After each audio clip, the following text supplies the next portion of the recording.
अगर कोई special marriage act के तहत शादी रचाना चाहता है तो ये वीडियो उनके लिए बहुत इंपॉर्टेंट है, क्योंकि रिसेंटली दिल्ली हाईकोर्ट ने 2026 के अंदर स्पेशल मैरिज एक्ट के मामलों को लेकर एक अपना फैसला जारी करा है। मुद्दे की बात यह है कि अगर कोई लड़का फला धर्म का बिलोंग करता है और लड़की अन्य कोई धर्म से बिलोंग करते हैं, इन दोनों ने अपना मन अगर बनाया होता है कि हमें एक दूसरे से शादी करनी है, तो क्या ये शादी कर सकते हैं? बिल्कुल, स्पेशल मैरिज एक्ट के तहत ये शादी अपनी कर सकते हैं। सीधे शब्दों में कोर्ट मैरिज ये कर सकते हैं। धारा 5 ऑफ स्पेशल मैरिज एक्ट के तहत लड़का और लड़की को अपना लिखित के अंदर मैरिज रजिस्ट्रार के पास में जाके लिखित में कंसेंट देनी होती है, अपनी इच्छा देनी होती है कि हाँ, हम जो है एक दूसरे से शादी करना चाहते हैं। और उसके अंदर एक बात यह भी लिखी होती है कि हाँ, लड़का जो है 21 साल की उम्र का है और लड़की जो है 18 साल की उम्र की है।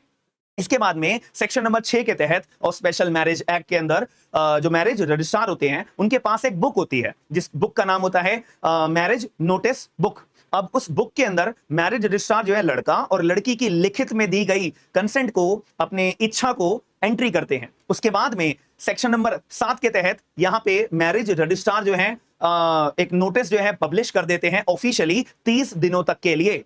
सेक्शन 8 जो है इस कानून का साफ शब्दों में यह बात बोलता है कि अगर किसी भी व्यक्ति को लड़का और लड़की की जो हम शादी आगे चल के करने वाले हैं, इनकी शादी में अगर किसी को ऑब्जेक्शन रेज करना है, कोई इंस्पेक्शन करना है, तो आप अपना ऑब्जेक्शन और इंस्पेक्शन रेज कर सकते हो। सेक्शन नंबर 8 और 9 के तहत अब यहां पे ऑब्जेक्शन क्या क्या हो सकते हैं।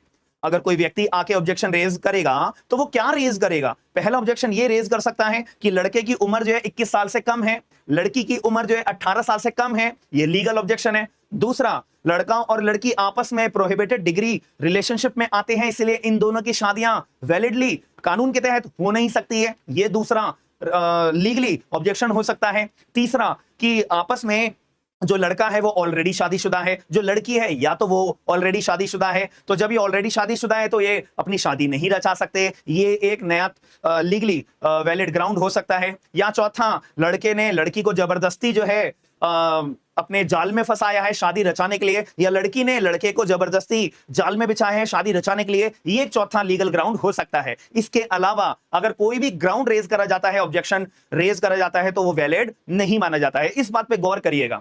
इसके बाद में क्या होता है कि जैसे ही 30 दिन तक के लिए मैरिज रजिस्ट्रार जब ये नोटिस पब्लिश करता है, अगर कोई ऑब्जेक्शन वैलिड हुआ, मैरिज रजिस्ट्रार अपना डिसीजन लेते हैं। और अगर कोई भी ऑब्जेक्शन ऐसा हुआ कि नहीं हम जो है लड़का लड़की की शादी नहीं होने देंगे, ये दूसरे धर्म का व्यक्ति है, वगैरह वगैरह, ये सब वैलिड लीगल ग्राउंड नहीं होते हैं, वैलिड लीगल ऑब्जेक्शन नहीं होते हैं।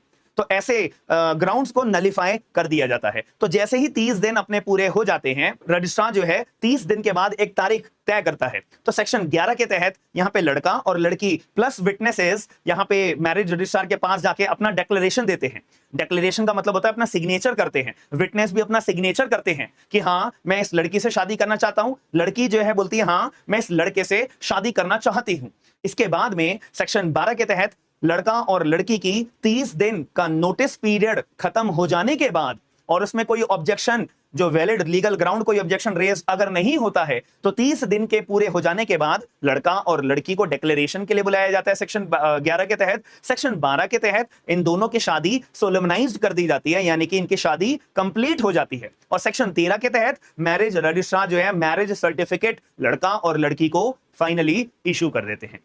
ये कंप्लीट प्रोसेस होता है स्पेशल मैरिज एक्ट के अंदर शादी रचाने के लिए, विद धाराओं के साथ मैंने आपको बता दिया है।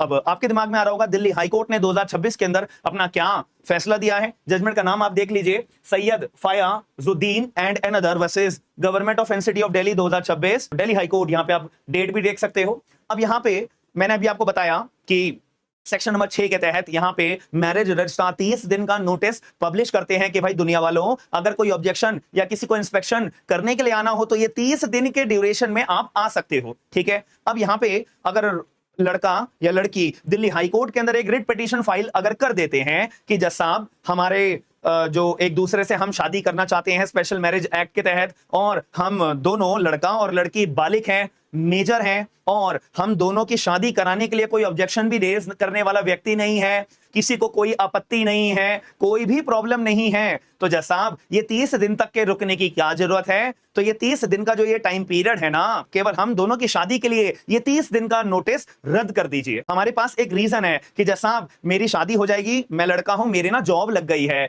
मेरे को फॉरेन जाना पड़ रहा है, बाहर के देश में मेरी जॉब लग गई है और 30 दिन का ये नोटिस पीरियड है और उससे पहले ही मुझे बाहर जाना है अपना जॉब के लिए। तो दिल्ली हाईकोर्ट ने साफ बोला कि भाई आपके पर्सनल बेनिफिट के लिए या आपके पर्सनल कन्वीनियंस के लिए या आपके पर्सनल हार्डशिप के लिए हम जो है कानून के अंदर लिखा हुआ जो ये टाइम पीरियड है इसको कभी भी चेंज नहीं करेंगे। तो आपके द्वारा जो ये रिट पिटीशन के अंदर मांग करी गई है हम उसे रद्द करते हैं, बात खत्म। तो अगर आपको इस वीडियो के माध्यम से जो जानकारी मैंने प्रोवाइड कराई है तो आपको क्लियर शब्दों में समझ में आई है तो वीडियो को लाइक जरूर करिएगा, वीडियो को शेयर करके लोगों तक पहुंचाइएगा जरूर। और आप में से अगर कोई भी कानून का विद्यार्थी है और वो अपने अगर जुडिशियल एग्जाम्स की तैयारी कर रहे हैं तो आपके पास एक मौका है कि आप लोग हमारा एप्लीकेशन डाउनलोड कर सकते हो। एप्लीकेशन डाउनलोड करने के बाद में स्मार्ट एंड लीगल गाइडेंस जो एंड्रॉइड यूजर्स के लिए, आईफोन यूजर्स के लिए हर जगह अवेलेबल है। आप लोग एक बार डिस्क्रिप्शन बॉक्स चेक करिएगा, सभी लिंक्स आपको मिल जाएंगे। हमारे पास दिल्ली एपीपी का भी एग्जाम आने वाला है तो उसका कोर्स अवेलेबल है, भारतीय नागरिक सुरक्षा संहिता। अगर आप उसमें वीक को पूरा का पूरा 100 से ऊपर क्लासेस हैं, नोट्स अवेलेबल हैं, सारी चीजें आपको इसमें मिल जाएंगी। हिंदी, इंग्लिश दोनों लैंग्वेजेस में बैचेस हैं।